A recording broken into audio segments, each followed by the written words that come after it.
मेरा नाम यूथ तस्वीर है और ये मेरी मित्र सीएम मल्होत्रा है। आज हम इधर आए हैं क्योंकि हमें आपको बताना है कि हमें भारतीय नागरिक के बच्चे हमें क्यों वोट करना चाहिए। ये प्रोजेक्ट हमारा का नाम है माई वोट माई वॉइस, या हिंदी में मेरा वोट मेरी आवाज़। ये मैंने सीएम ने इसलिए शुरू किया था क्योंकि हमारे स्कूल में प्रोजेक्ट होता है जहाँ पर हम गरीब बच्चों को पढ़ाते हैं, और हमने जब उनके परिवार से बातें की और हमें पता चला कि परिस्थिति ऐसे है क्योंकि अब हमारी गवर्नमेंट उनकी आवाज़ नहीं सुनते, उनके पास वोट नहीं है। अगर उनके पास वोट नहीं है वो हमारी सरकार हमारी आवाज़ नहीं सुनती है, तो हमें यह बदलना चाहिए था क्योंकि इंडिया एक डेमोक्रेटिक कंट्री है और हमारे वोट करने के बीच और हमारे बीच कुछ नहीं आना चाहिए था। तो हमने इसलिए ये प्रोजेक्ट शुरू किया था, मेरा वोट मेरी आवाज़।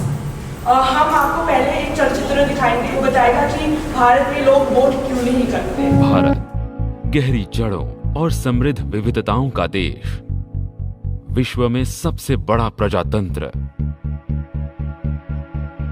अपने नेताओं को चुनाव प्रक्रिया द्वारा चुनना लोकतंत्र का सबसे महत्वपूर्ण भाग है। क्या आपने 2009 में अपने मताधिकार का प्रयोग किया था? आमतौर पर मतदान नकारने के बहाने कुछ ऐसे होते हैं।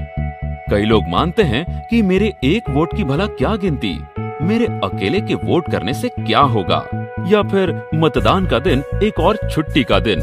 मैंने तो पहले ही अपने परिवार के साथ कार्यक्रम तय कर लिए थे। कुछ को अपने दोस्तों के साथ फिल्म देखनी थी, या अक्सर लोगों में पूरी शासन व्यवस्था के प्रति एक निराशा का भाव पाया जाता है कि वोट करने लायक कोई अच्छा उम्मीदवार ही नहीं है, या फिर अक्सर पाई जाने वाली एक उदासीनता कि 2009 में चुनाव हुआ भी था क्या। इन्हीं बातों के परिणाम स्वरूप एक चौंका देने वाला सच उभर कर सामने आता है। आंकड़ों के मुताबिक मताधिकार रखने वाले मतदाताओं में से केवल 54% ही मतदान करने निकलते हैं। प्रजातंत्र में सरकार को होना चाहिए जनता की, जनता के द्वारा और जनता के लिए। लेकिन क्या भारत में सचमुच हम ऐसा पाते हैं? प्रत्येक वोट महत्वपूर्ण होता है। चलिए पूरी चुनाव प्रक्रिया की एक बार फिर कल्पना करते हैं। किसी भी चुनाव क्षेत्र में केवल 54% लोग मतदान करने आते हैं। विजयी पार्टी जीतती है 16 से 20% मत प्राप्त करने पर, और विजयी पार्टी की जीत की बढ़त 5% मतों से भी कम की होती है। इसका सीधा मतलब है कि पूरे देश का भविष्य एक ऐसे उम्मीदवार को सौंपा दिया गया जिसे 16 से 20% मतदाताओं ने मतदान करके चुनकर भेज दिया। इस प्रकार के असंतुलन से एक घटना चक्र की शुरुआत हो जाती है। विजयी उम्मीदवार उनकी समस्याओं की ओर ध्यान ही नहीं देता जिन्होंने चुनाव के समय अपने मताधिकार का प्रयोग नहीं किया।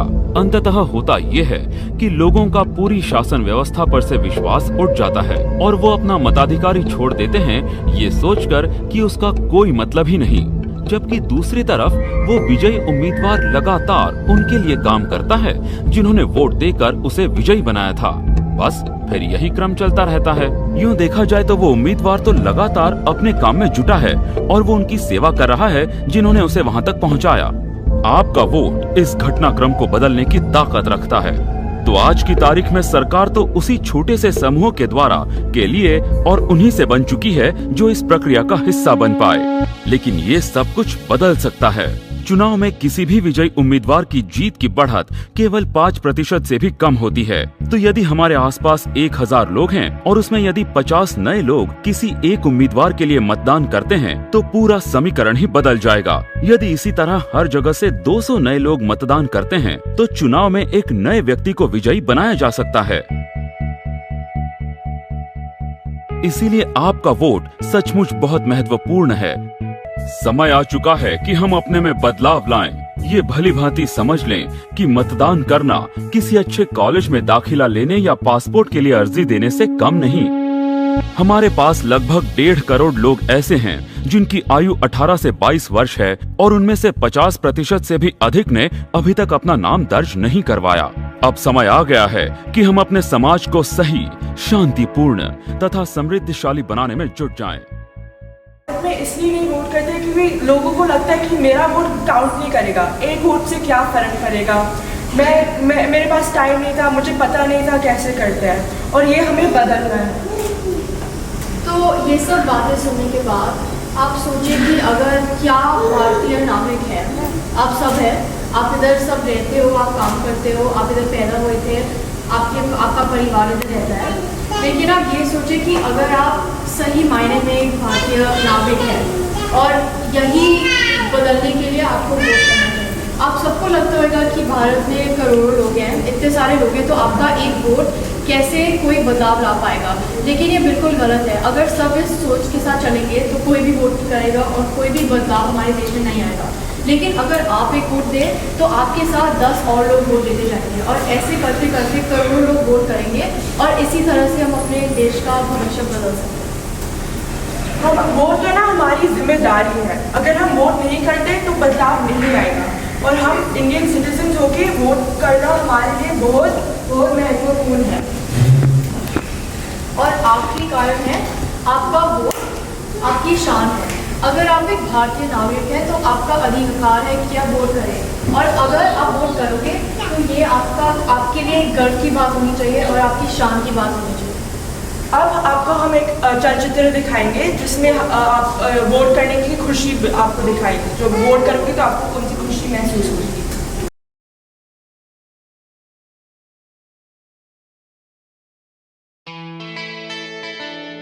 बूंद बूंद से बनता सागर, सरगम से संगीत है। बूंद बूंद से बनता सागर, सरगम से संगीत है। बूंद है तो अब सागर बन, किरण है तो अब सूरज बन, हवा है तो अब तूफान बन, उमंग है तो अब उत्सव बन। निकल पड़ तू, आगे बढ़ चल तू, वोट तेरी शान है, वोट तेरा मान है। तकदीर अपनी तू ही सवार, यही है तेरा अधिकार। रुके नहीं, चूके नहीं, वोट जरूर डालें। अब ये आपने देख लिया। अब इसके बाद हम आपको एक फिर से वीडियो दिखाएंगे जो आपको बताएगा कि आपको क्या क्या करना पड़ेगा जिससे आप वोटर बन सकें। मतदान करने की सरल प्रक्रिया। निम्नलिखित 2 तरीके से मतावली में नाम दर्ज करवाया जा सकता है: हस्तचालन यानी मैन्युअली और ऑनलाइन प्रक्रिया द्वारा। सर्वप्रथम ये जानना आवश्यक है कि आपके जिले में कौन सी प्रक्रिया कार्यकारी है।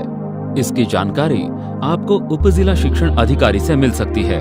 आइए अब हम मतदान की हस्तचालन प्रक्रिया के लिए निर्वाह्य योग्यता के बारे में जानते हैं। आपका भारतीय नागरिक होना, आपकी आयु 18 वर्ष होना, आपके वर्तमान पते पर आपका कम से कम 6 महीने से निवास होना, आपका नाम किसी और जगह पर दर्ज न होना। हस्तचालन प्रक्रिया के प्रथम चरण में फॉर्म भरने से आरंभ होता है। फॉर्म 6 अगर नए लोगों का नाम मतावली में दर्ज कर रहे हैं। फॉर्म 7 जिन लोगों के नाम मतावली में पहले से दर्ज हैं और जो लोग अपना नाम मतावली से निकलवाना चाहते हैं। फॉर्म 8 जिन लोगों के नाम मतावली में दर्ज हैं और उनके पास वोटर कार्ड भी हैं, अगर उन लोगों को किसी भी तरह की गलतियों को सुधारना है तो वो लोग ये फॉर्म भर सकते हैं। फॉर्म 8A जिन लोगों का नाम मतावली में दर्ज है और वो लोग उसी निर्वाचन क्षेत्र में नए पते पर रहने गए हैं तो वो लोग ये फॉर्म भर के उसी निर्वाचन क्षेत्र में स्थित अपना पता बदलवा सकते हैं। दूसरा चरण है संलग्न प्रमाण पत्रों को जोड़ने का। केवल 4 प्रमाण पत्रों की आवश्यकता है: निवास स्थान का प्रमाण, बिजली या टेलीफोन बिल, ड्राइविंग लाइसेंस या पासपोर्ट वगैरह में से एक, पहचान का प्रमाण, कोई भी कानूनी प्रमाण पत्र जिस पर आपकी फोटो लगी हो, passport, driving licence, PAN card वगैरह में से एक, जन्म का प्रमाण पत्र, ये केवल 18 से 21 वर्ष के युवाओं के लिए, स्कूल लिविंग सर्टिफिकेट, जन्म दाखला यानी बर्थ सर्टिफिकेट में से एक, पासपोर्ट फोटो। उपरोक्त सारे प्रमाण पत्रों को किसी भी गैजेटेड ऑफिसर या नोटरी द्वारा प्रमाणित होना अनिवार्य है। सारे प्रमाण पत्रों को जोड़ने के बाद एक बार फॉर्म फिर से तराश लीजिए। अब समय है फॉर्म को जमा करने का। हर एक असेंबली यानी विधानसभा निर्वाचन क्षेत्र में ERO ऑफिस होती है। लोग जिस निर्वाचन क्षेत्र में रहते हैं उसी निर्वाचन क्षेत्र की ERO ऑफिस में वो लोग अपना फॉर्म जमा कर सकते हैं, किसी और निर्वाचन क्षेत्र में नहीं। आपको रजिस्टर कैसे करना है? तो मैं और सिया आज क्या करेंगे, आपके साथ हम आपको कैसे रजिस्टर करेंगे। पहले चीज़ फॉर्म भरना है। 2 फॉर्म है, फॉर्म 6 और फॉर्म 7। फॉर्म 6 सब लोगों को भरना पड़ेगा अगर आप नए वोटर हैं या आपको अपना एड्रेस चेंज करना है। और फॉर्म 7 है जो अगर आपको अपना एड्रेस चेंज करना है और इधर वोटर रजिस्ट्रेशन करना है, तो जहाँ पर आपने पहले किया था उधर से आपको अपना नाम हटाना है, तो वो फॉर्म 7 करता है। और फिर दूसरी चीज़ हमें चाहिए फ़ोटोग्राफ। हमारे पास एक फ़ोटोग्राफर है इधर जो आपकी पासपोर्ट साइज़ पिक्चर लेगा। अब वोट बनने के पहले बहुत लोगों के पास कोई गलत धारणाएं होती हैं इसके बारे में।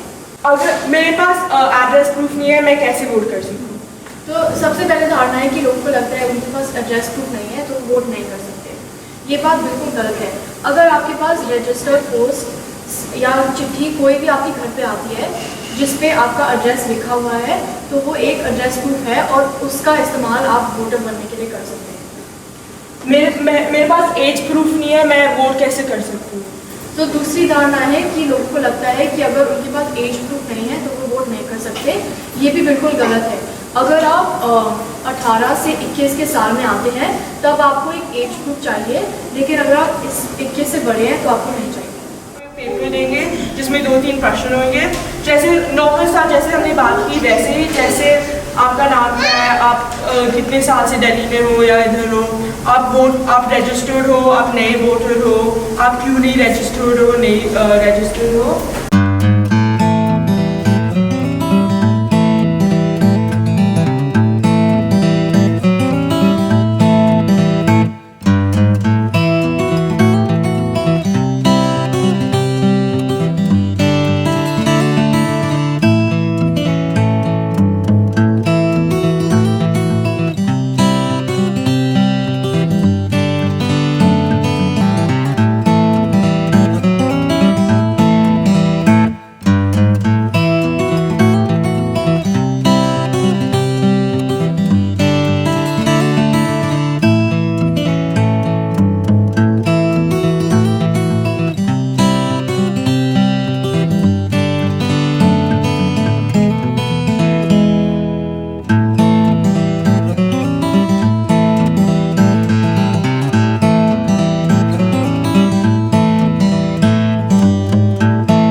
Thank you so much for letting us come here and use this space, and for the workers and for the time. We can't thank you enough for all of your work, and I hope this really pushes forward our motives and our goal for this organization.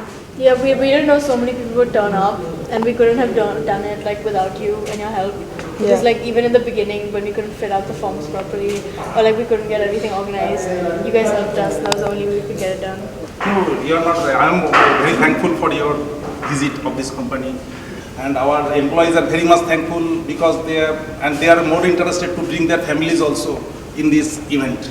And in future also, if you need any type of help, we are ready, eagerly waiting to do that.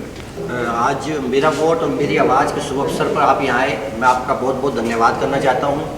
जिस तरह से लोगों में इसके बारे में जागरूकता नहीं थी और आपने जिस तरह से उनको समझाया और बताया, मेरे हिसाब से उन लोगों को बहुत अच्छा लगा और वो भविष्य में भी आपसे जुड़ना चाहेंगे।